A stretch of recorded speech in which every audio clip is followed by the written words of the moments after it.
So here's a fun little plumbing issue for you guys. I had to unhook this hose the other night. This is my wife's redneck mixing valve for her fish tank. So she hooks up the hot and cold and sets these two valves. I don't even know how she made this, but she sets these two valves to a given choke basically. So then when she turns these two on full open, she gets a mixed temperature for topping off, all these lovely fish tanks.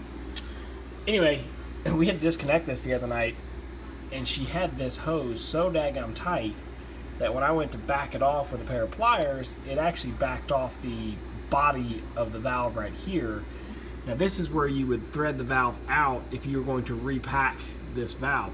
So I threaded it back in, but because I broke that factory seal, I guess, it's now seeping. So if I turn it, which the water's off, obviously, the line is off, but if I turn it back on, it seeps water out right here in this joint.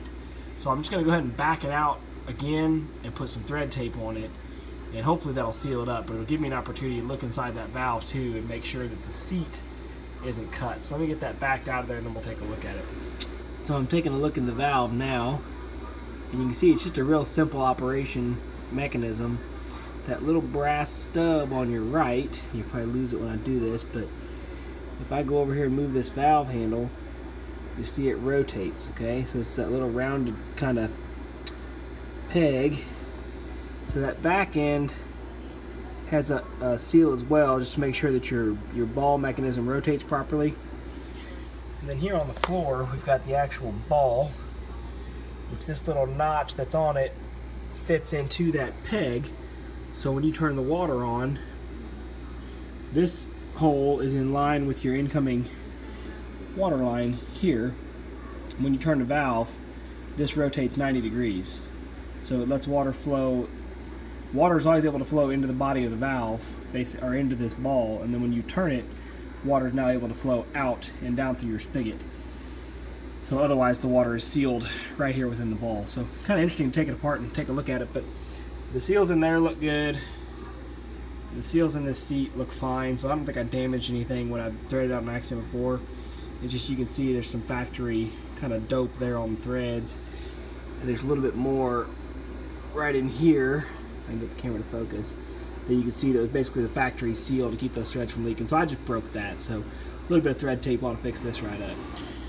Okay, so I got the ball back in there and the body threaded back in. It was actually pretty easy, but you can see right now the valve is closed and you can see it's blanked off. I turn the valve, now it's full open. So real simple mechanism in there, just an O-ring on both sides just to keep it sealed. There's actually a hex head, if you guys can see it. So it's really not meant to be taken apart by putting a wrench on this outer ring. I just did that because that's what I saw break apart and it worked, but it's not meant to. You're supposed to stick an Allen wrench right down in there. There's actually shadow shows it better. Stick an Allen wrench in there. That's how you would actually properly break this apart to repack it if you needed to. But just two simple little white, not really O-rings, bushings or grommets or whatever you want to call them inside there to seal it. But I got a good bit of thread tape on here, so now with the valve off, let's, I guess turn the water line on and see what happens. See if it sits here and seeps or drips. So I'm going to turn that manifold on and we'll take a look at it. Alright, so the water's been on for about a minute now.